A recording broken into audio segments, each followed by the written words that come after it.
table ronde qui s'appelle « Préparer et accompagner la fin de vie ».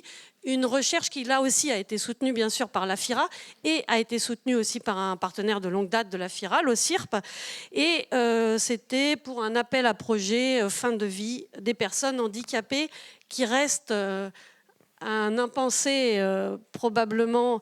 Alors c'est marrant d'ailleurs, impensé, j'étais en Bretagne il n'y a pas longtemps pour une recherche aussi soutenue par la FIRA et quelqu'un me disait non, c'est pas un impensé, c'est un non-pensé. Alors bon, moi je suis pas assez technique mais en gros, c'est pas quelque chose qu'on n'a pas pensé, c'est quelque chose qu'on pourrait penser, mais on n'a pas très envie de s'en occuper, alors on le met de côté. Et ça, je trouve ça fait un peu écho à ce travail que vous avez mené. Et vous allez nous en parler, nous raconter comment, pour favoriser l'autodétermination des personnes, notamment face à la mort, face à la fin de vie. Vous avez participé, organisé même cette recherche qui a mobilisé des proches, des accompagnants. Et on va voir avec vous, est-ce qu'il y a des bonnes pratiques, comme on dit, des innovations, et en tout cas ce que la recherche a produit. Alors, Dorine Dugelet, vous êtes administratrice de l'APEI à Chambéry. Merci d'avoir fait le trajet jusqu'à nous. L'APEI, c'est une association de proches et de proches de personnes avec des handicaps intellectuels, voilà, si on peut dire comme ça. Vous êtes vous-même maman d'ailleurs d'une jeune fille, Sophie. D'une fille déjà qui a 34 ans, c'est ça, de mémoire, ouais, voilà. Et vous avez, pour être très complète, un accent canadien que moi j'aime beaucoup, donc j'espère que vous aurez beaucoup de plaisir à écouter Dorine. Un accent canadien, mais pas québécois, attention, anglo-saxon. Et Anne Dussard à côté, Dussard, voilà, on dit Dussard, hein, c'est ça, mais il n'y a qu'un S. Et vous êtes psychologue clinicienne et sociologue, et vous avez été responsable de cette recherche. Alors là encore, on va peut-être partir de Dorine, du terrain, puisque c'est là que foisonnent les idées de recherche et les besoins, en tout cas. Comment c'est venu? Comment tout d'un coup cette idée a émergé dans le cadre de l'APEI, du coup, j'imagine? Voilà, disait Anne, c'est de l'histoire un peu ancienne maintenant, parce que ça fait un certain nombre d'années qu'on travaille ensemble sur un certain nombre de sujets. On a travaillé à l'APEI de Chambéry au départ sur la construction d'une commission santé et vieillissement, mais dans l'accès aux soins, dans le vieillissement des personnes, on tombait inévitablement sur les problèmes de fin de vie, et c'était un problème sur lequel les professionnels avaient très peu de bonnes pratiques et ne savaient pas très bien s'en sortir.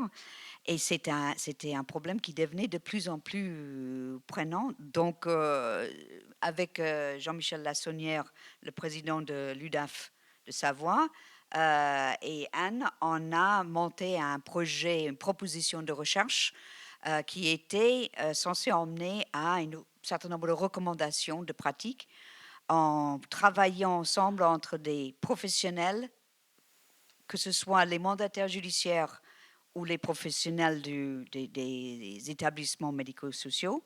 Ça, c'était un peu nouveau, mais les mandataires judiciaires ont un grand rôle à jouer là-dedans et beaucoup d'idées très intéressantes. Hein, et aussi les aidants familiaux, pour savoir comment ils ressentaient, puisque ce sont des gens qui participent beaucoup dans ce genre de décisions. Et dans la mesure du possible, les personnes en situation de handicap. Et je vais laisser Anne parler beaucoup de la recherche, puisqu'elle est chercheuse et je ne suis juste maman, quoi.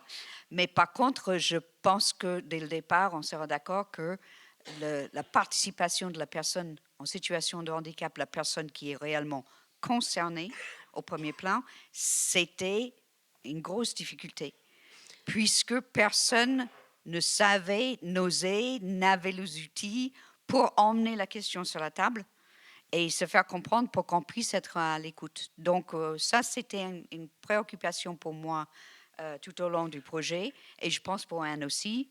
Mais je pense que le mieux, ce serait que Anne explique comment Elle va nous expliquer la recherche, mais avant ça, je peux quand même pas vous laisser dire juste maman. Hein.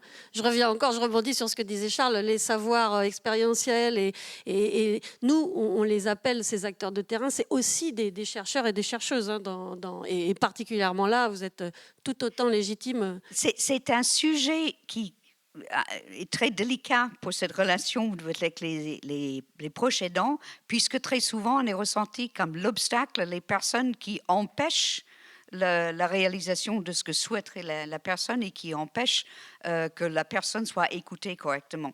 Donc, pour moi, en tant que parent, et c'est... Ma fille est relativement jeune, n'en a pas de problème, donc je n'ai pas ça ne me prend pas aux tripes encore, hein, toute la question, mais je souhaite qu'on ne soit pas dans cette situation-là et que le proche aidant puisse participer pleinement dans le processus, la discussion, la préparation, mais aux côtés, dans l'écoute de la personne en situation de handicap. Et puis on y reviendra, mais d'ailleurs il y a un enjeu culturel, vous disiez... Alors, oui, on a souvent parlé de ça parce que en France, moi je suis d'origine canadienne, et donc en France j'entends toujours c'est très douloureux, c'est tabou, on ne peut pas parler de ça. Et je viens d'une culture où on ne dit pas ça. En France, quand on évoque la mort de quelqu'un, il faut dire tout de suite, mais je ne lui souhaite pas de mal. Hein. Je veux pas. Hein. Je veux pas. Il faut dire ça parce que les gens, il y a une sorte de superstition autour de tout ça que je n'avais pas en arrivant ici. Hein. Moi, je n'ai jamais évoqué la mort de quelqu'un en espérant que du mal arrive à la personne. Donc, ça ne me vient pas à l'esprit. Et il y a un certain nombre de réalités, enfin d'aspects culturels là-dedans qui étaient un peu étrangers pour moi. La notion qu'on ne fasse pas des directives anticipées. Chez moi, toutes les personnes âgées, ils ont ça avec un magnète sur le frigo. Parce que si on vient, parce qu'il y a un problème de santé, les intervenants doivent savoir ce qu'ils souhaitent. Et en France, je n'ai jamais vu un frigo avec des directives anticipées dessus, hein, quel que soit l'âge de la personne. Donc, pour moi, il y avait aussi un certain nombre d'aspects culturels qui faisaient que j'étais dans le... Mais non, on parle de ça, on peut parler de ça. Et j'ai aussi constaté au niveau des personnes en situation de handicap qu'on ne leur apprend pas à avoir peur puisqu'on ne leur en parle pas. Donc, ils n'ont pas la notion que les endroits sont hantés. Quand on leur parle de fantômes, ils voient ça comme des histoires. Mais ce n'est pas quelque chose qui est là pour faire peur. Et je pense qu'on devrait profiter de ça. C'est quelque chose qu'on fait bien dans leur éducation. Hein, ils n'ont pas les mêmes peurs. Et je pense que c'est un sujet où ils ont plein de choses intéressantes à dire. Et ils ont moins peur peut-être que nous. En tout cas, oui, cette question de la culture, on va y revenir, mais peut-être, Anne, du coup, un mot sur cette recherche, sur comment elle s'est déroulée un petit peu plus, pour qu'on comprenne bien comment vous êtes arrivé là. Ça marche, oui, il marche. C'est le deuil qui nous avait réunis à l'origine. Une conférence sur le deuil au moment où la longévité des personnes handicapées avait beaucoup augmenté et faisait que beaucoup plus d'entre elles allaient vivre l'expérience de devenir orphelins. Et les équipes paniquaient en disant « mais oh là là, s'il perd son père et sa mère, ça va être la cata ». Et donc, c'est d'abord cette question-là du deuil et de son accompagnement qui nous avait réunis une première fois. Et là, effectivement... la convergence entre la possibilité de rassembler des acteurs du médico-social, aussi bien des soignants que des accompagnants, et des acteurs des protections, des mesures de protection, tutelle et curatelle, était une opportunité intéressante pour examiner cette fois-ci la fin de vie, l'approche de la mort, et la manière dont les personnes y étaient préparées ou non. Et effectivement, moi je constatais dans de précédents travaux qu'ils étaient peu préparés. C'était des questions sur lesquelles il n'y avait pas, par exemple, si je compare avec ce qu'il en est de la sexualité, où pendant longtemps on leur parlait peu de sexualité, mais depuis un moment, quand même, c'était présent. Alors que la mort restait vraiment très en retrait, pourtant comme étape très importante de la vie, avec, que ce soit dans les familles ou que ce soit chez les professionnels, très très peu de mots mis autour de ça. Et par ailleurs, il y avait quand même une progression importante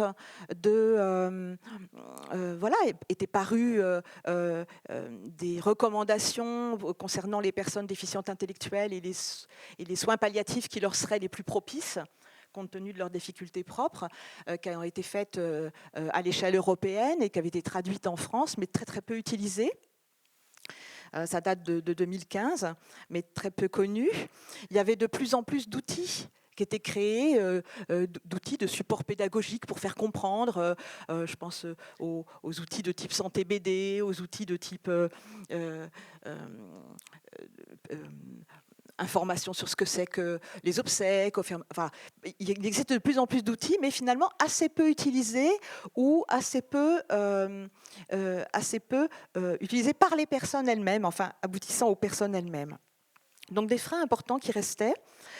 Et du coup, la possibilité qu'offrait la FIRA de faire un travail, donc une recherche appliquée et une recherche participative était vraiment la bienvenue pour réunir l'ensemble de ces acteurs et réfléchir avec eux sur qu'est-ce qu'ils faisaient actuellement dans ce domaine-là, en termes de préparation de la fin de vie, qu'est-ce qu'ils ne faisaient pas et regrettaient de ne pas faire, et ce qu'ils faisaient, comment ils le faisaient, qu'est-ce que ça produisait comme résultat, et donc de confronter ces pratiques. Donc il y a la première étape de la recherche, ça a consisté à faire un inventaire avec les différents acteurs. Donc les différents acteurs étaient les professionnels, donc qu'a énuméré Dorine, et les familles aidants, ainsi que quelques personnes handicapées qui avaient accepté de participer.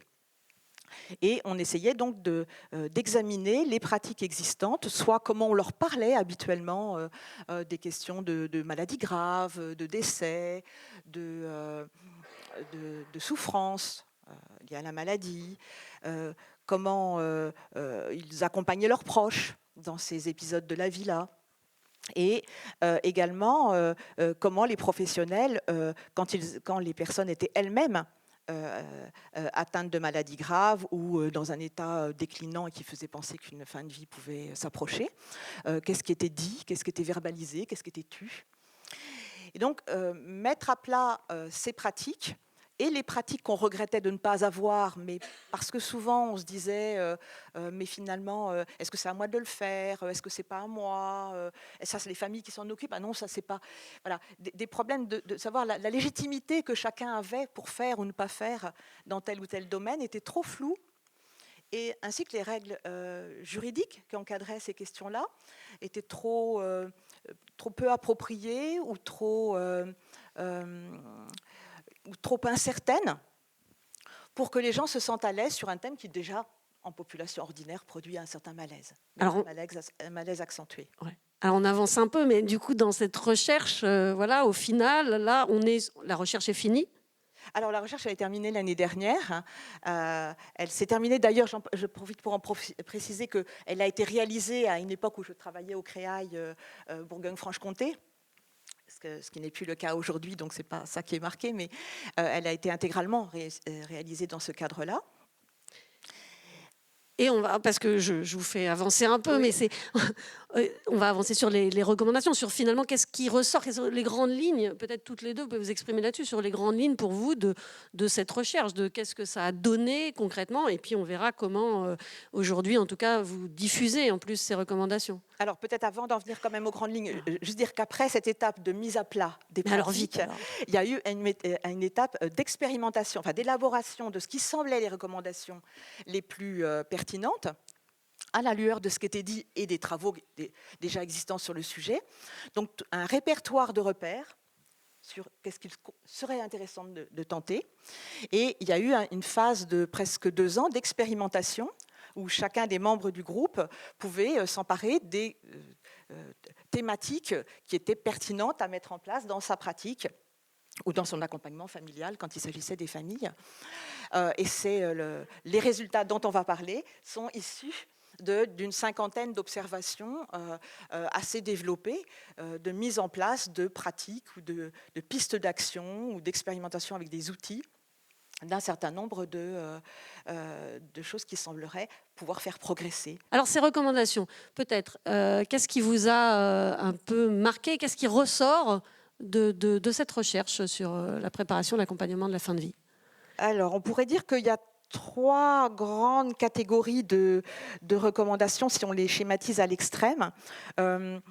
L'impérieuse nécessité que sur ces thèmes-là, il y ait une position proactive qui soit adoptée et très antérieure à toute dégradation de la santé, puisque un des grands constats, c'était souvent le regret que les professionnels ou les familles avaient en disant maintenant c'est difficile d'en parler avec elle parce qu'il y a eu un déclin ou parce que ou on n'a pas su à temps ce qu'elle aurait souhaité pour son décès ou pour ses obsèques ou pour telle ou telle partie de ce que peut comprendre une fin de vie. Et donc, un des grands axes des recommandations sur lesquels on débouche, c'est de parler avec elle de la maladie grave, de la souffrance, de la fin de vie, de la mort, des obsèques, du testament, de toutes les thématiques que peuvent charrier ces questions-là, pour autant que ça les intéresse, mais en tout cas qu'on leur permette d'entendre parler de ces sujets-là, qu'on les outille avec des mots, avec des repères, des connaissances, des images qui enrichissent la connaissance qu'ils ont de ces questions, de manière à ce qu'ils puissent cheminer et après poser les questions ou faire émettre des souhaits à un moment où ils sont encore en capacité de le faire, alors que sinon ça devient trop tard. Alors très vite pour les recommandations, parce que j'aimerais qu'on arrive au guide, parce qu'il y a quand même ces 2 magnifiques guides qui ont été distribués à tous les participants, et sinon vous pouvez les retrouver, mais qui sont quand même des supports extrêmement intéressants pour justement retrouver toutes ces bonnes pratiques. Je ne sais pas comment vous appelleriez ça, ces recommandations en tout cas.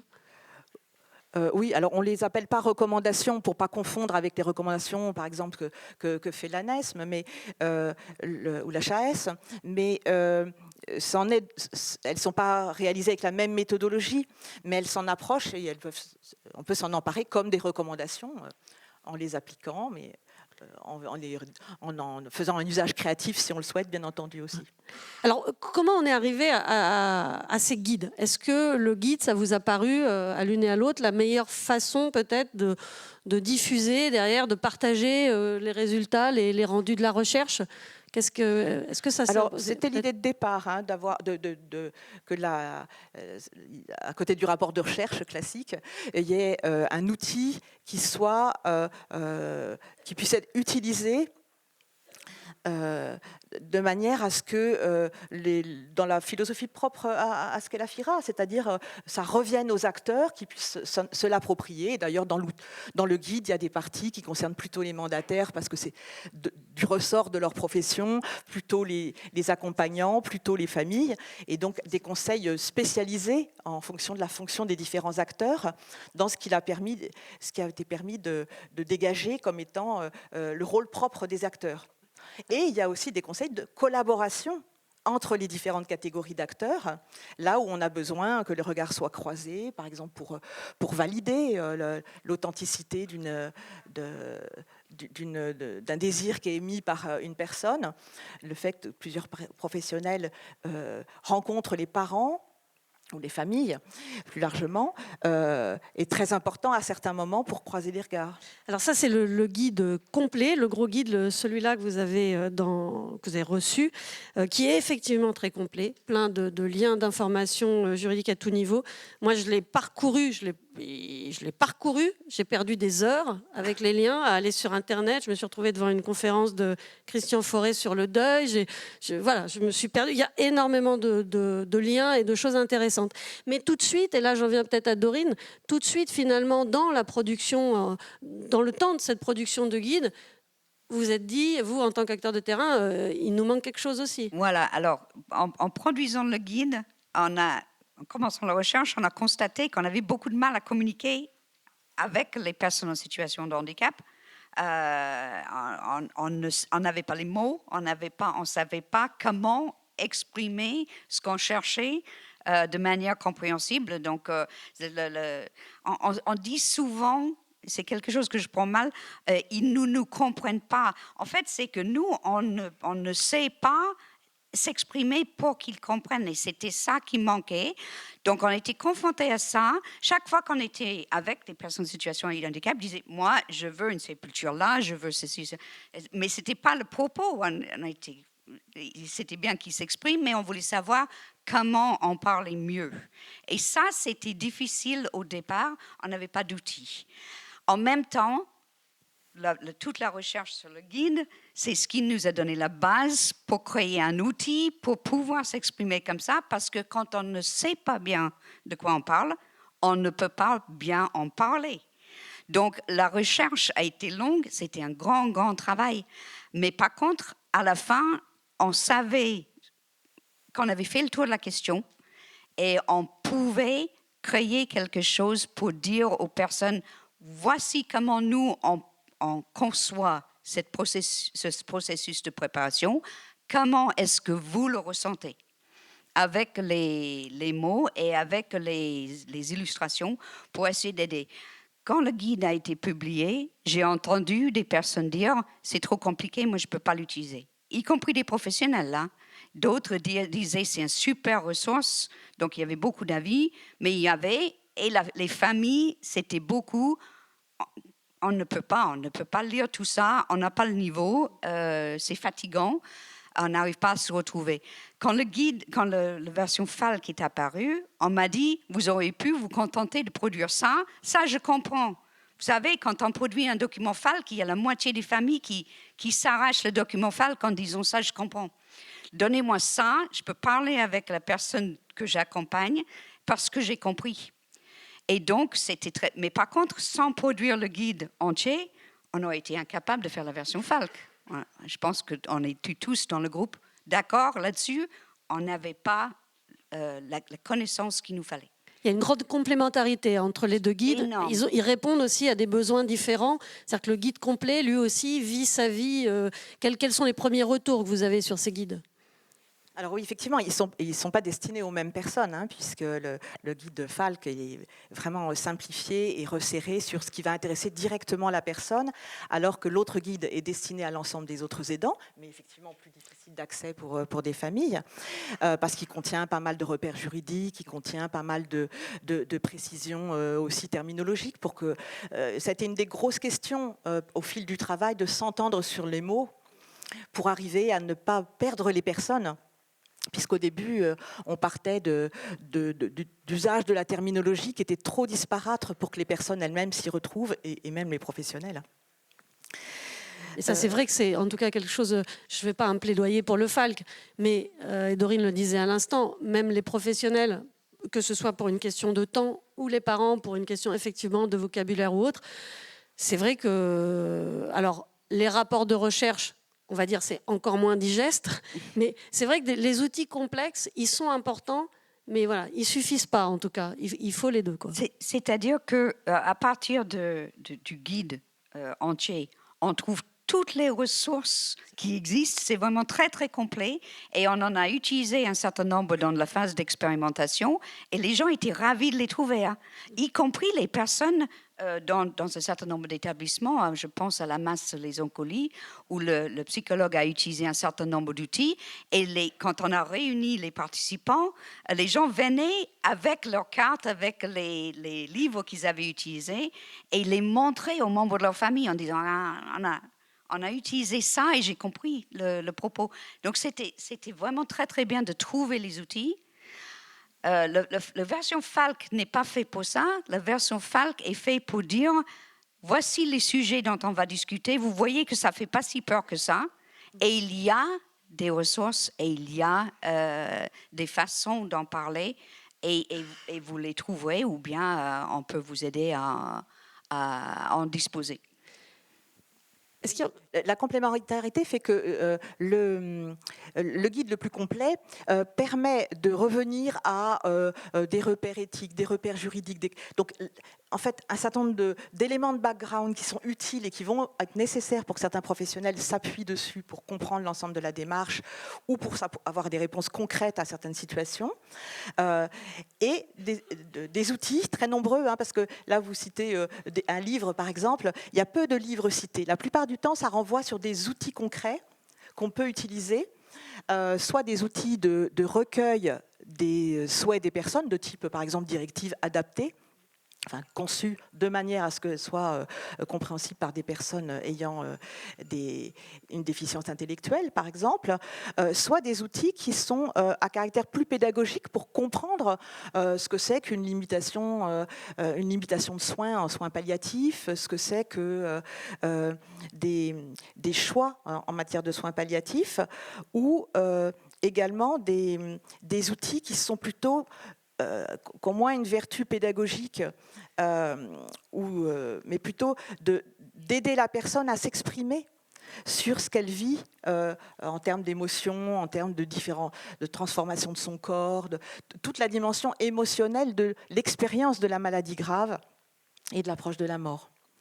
Donc les différentes catégories d'outils sont classées et permettent aux personnes de s'y retrouver en fonction de là où elles en sont dans l'accompagnement et de ce qu'elles cherchent à faire avec telle personne à un moment donné de son parcours. Alors c'est vrai que vous le dites bien, il y a déjà en fait beaucoup de choses qui existent, mais le fait d'avoir effectivement réalisé cette recherche, ça permet quand même d'asseoir ces connaissances, de les avoir travaillées réellement scientifiquement, et aussi de regrouper. C'est vrai qu'il y a énormément d'outils, il y a des liens vers plein d'outils en ligne, et on se dit, il y a beaucoup de choses, mais effectivement, peut-être que dans cette masse de choses, il n'y a pas forcément des choses qui ont été très travaillées, très étudiées, très analysées, et il y a un peu tout et n'importe quoi dans les outils. Je veux dire, enfin, je ne vais pas le dire comme ça. Je l'ai dit comme ça, mais il ne faut pas le dire comme ça. Ce que je voulais dire, non, il y a beaucoup d'outils qui ont été développés par des familles au niveau local et autres, et qui ne sont pas issus de recherche. Et donc là, l'intérêt, c'est qu'il y a vraiment ce travail de recherche qui est fait, et donc qui explicite, qui analyse ces outils, qui permet d'orienter vraiment les personnes sur ce qui se fait de mieux, en tout cas des outils assez sûrs. Il y a des références très, très précises, il y a des témoignages, il y a des choses très intéressantes et qui ont été travaillées un peu plus que certains outils. Moi, j'ai fait un petit tour un peu rapide des outils, mais qu'est-ce qu'on peut souhaiter pour la suite? Parce que du coup, le temps passe à nouveau. S'il y a des questions, comme tout à l'heure, j'invite, si quelqu'un a envie, mais Anne et Dorine seront là aussi tout à l'heure, donc vous pourrez aussi discuter avec elles. Mais si toutefois quelqu'un veut prendre la parole, c'est possible. Et puis sinon, je vous inviterai toutes les deux pour dire un mot de la fin peut-être, mais pas de la fin de vie du coup, mais juste la fin de la table ronde. Mais sur qu'est-ce qu'on peut souhaiter, ce guide, il s'est arraché au début. Vous aviez imprimé un certain nombre, donc il y a vraiment un intérêt. Quelle est la suite un petit peu de cette aventure ? Alors, c'est difficile de dire ces répercussions parce qu'on n'en a pas tiré beaucoup et c'est surtout par Internet que les gens y accèdent puisqu'il est en libre disposition. Donc, on ne sait pas forcément combien de fois il est téléchargé. Mais les échos qu'on en a sont quand même importants si on en juge aux sollicitations qu'on peut avoir. Et puis, du coup, vous me faites perdre mon fil parce que tout à l'heure, vous m'avez demandé 3 points. Et du coup, oui, on en a dit qu'un. Voilà. Mais...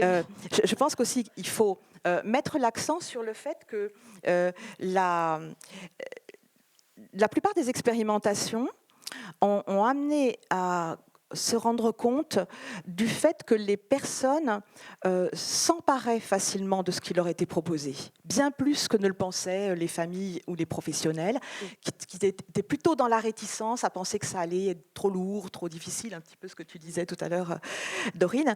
Mais en fait, la plupart du temps, les personnes s'en sont bien emparées et révélant comme ça, y compris des gens qui avaient des niveaux de déficience très importants, que ça venait rejoindre des préoccupations qu'ils n'arrivaient pas à formuler, n'avaient pas les mots, ils n'avaient pas quelquefois l'interlocuteur, ils n'avaient pas forcément, ils ne savaient pas à qui oser poser ces questions, ils sentaient des éléments de réticence et on a vu des choses se détendre et devenir possible avec des gens qui ont amené des choses auxquelles les gens qui les connaissaient bien étaient très très surpris de se dire « Ah oui !»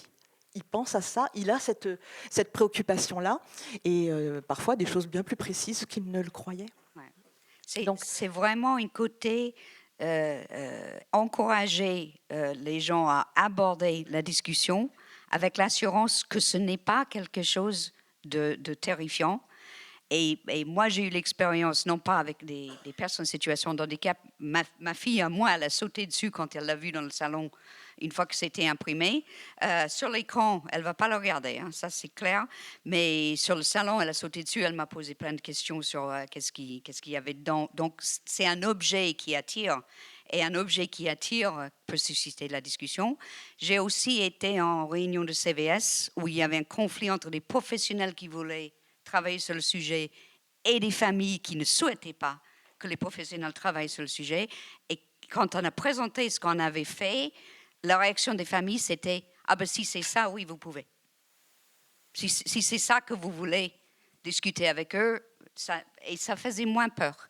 Juste de leur donner des indications très claires sur le périmètre qui allait être discuté et le langage qu'on allait utiliser. On n'était plus en opposition avec eux. Et ça, moi, j'ai trouvé ça pour cet établissement-là, on a rasséréné la situation, mais radicalement. Et ça, c'était déjà, pour moi, un bon résultat. Ouais, carrément. On va peut-être finir là-dessus. Encore une fois, à moins que quelqu'un veuille prendre la parole sur cette recherche. Oui, il y a une petite question là. Alors, on va prendre. C'est Lydie Gibet, probablement, du CREA Île-de-France. D'abord, pour vous remercier pour ce travail que moi j'utilise dans beaucoup d'interventions que je fais au niveau des établissements et services médico-sociaux, en particulier dans des foyers d'accueil médicalisés, qui est très très utile aux équipes, très très utile avec les personnes, et très utile aussi quand il y a eu des décès d'autres résidents qui sont survenus. Donc, en fait, les personnes, elles sont confrontées à la mort. Et c'est souvent des non-dits dans les structures. Et ces outils-là, par le biais de la formation, quand on les utilise, ils sont vraiment très utiles. Enfin, merci beaucoup pour ce travail. On l'utilise systématiquement quand on fait des formations autour de l'accompagnement de fin de vie, y compris avec les personnes. Donc, un grand merci. Très utile. Bon, c'est pas mal de terminer sur ce merci. Eh bien, merci en tout cas à toutes les deux de nous avoir présenté ce travail. Et puis, donc voilà, vous pouvez retrouver Anne et Dorine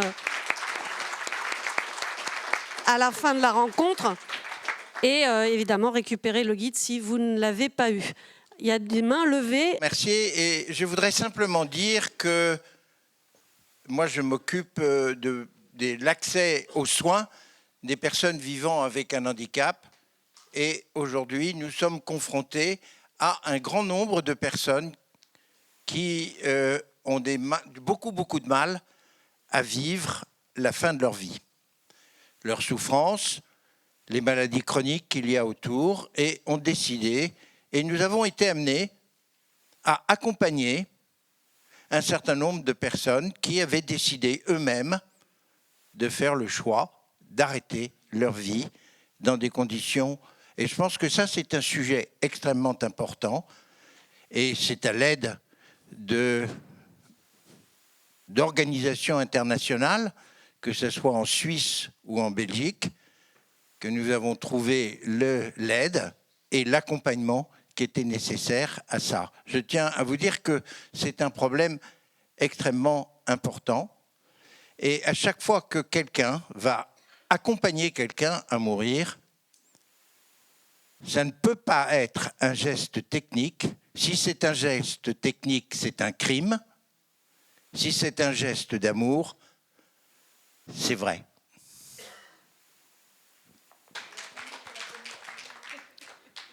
Peut-être en termes de perspective, préciser que pour ce qui concerne les personnes déficientes intellectuelles, je mène actuellement un travail avec l'association Nous aussi, enfin un centre de délégation de l'association Nous aussi, pour justement, dans la perspective d'une modification de la législation autour d'une aide à mourir, essayer de sonder à la fois ce qu'ils en comprennent, ce qu'ils en pensent, s'ils imaginent qu'ils pourraient en avoir besoin ou la demander.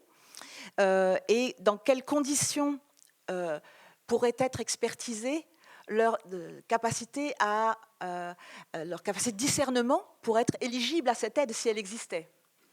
Puisque pour l'heure, pour les personnes déficientes intellectuelles, elles risqueraient d'être complètement évincées au nom elles n'ont pas une capacité intellectuelle pleine et entière, par définition, alors qu'on voit bien que si elles sont soutenues par un dispositif de communication adéquat qui leur fait comprendre les tenants et aboutissants d'un certain nombre de choix qui peuvent se poser à elles et qu'on les accompagne dans la formulation de choix. Et je parle bien de la formulation, c'est-à-dire comprendre qu'elles peuvent faire des choix et laisser ouvert la question du choix qu'elles font, bien entendu. À cette condition-là, elles pourraient en être demandeurs et la question se poserait de savoir si elles peuvent être entendues dans cette demande. Il va y avoir un... Alors, ouais, je vais vous inviter à peut-être poursuivre cette discussion après la prochaine table ronde, parce que sinon on va prendre un peu de retard, même si le sujet effectivement est très intéressant. Merci à toutes les deux d'avoir été avec nous.